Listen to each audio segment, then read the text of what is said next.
瑞台风下午正式登陆台湾，原本又大又清晰的台风眼，还是敌不过护国神山的威力。又胖又圆的康瑞一登陆，台风眼瞬间消失，身材缩水，结构被破坏，强度明显减弱。但是气象署提醒，还是不可以大意，风势和雨势会持续到周五清晨。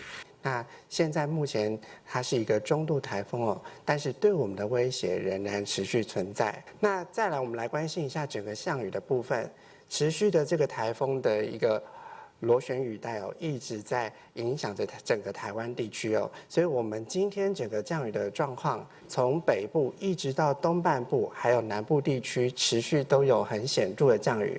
目前雨量最大，今天最大的是在宜兰县有763.5毫米哦，另外在花莲也有750毫米左右。康瑞来得快，去得也快。原本320公里的暴风圈横扫台湾一波之后，拍拍屁股就走人。预估周四晚上就会从中部出海，周五上半天台湾本岛就可以脱离它的暴风圈，马祖则是要等到周五下半天。随着台风逐渐的往台湾海峡靠近，东半部的风在今天晚上到明天清晨就会逐渐的减弱下来。今天晚上整个北部还有东边的宜兰、以花莲，可能还有10到14级左右的阵风哦。另外，澎湖也有可能会有14级的阵风。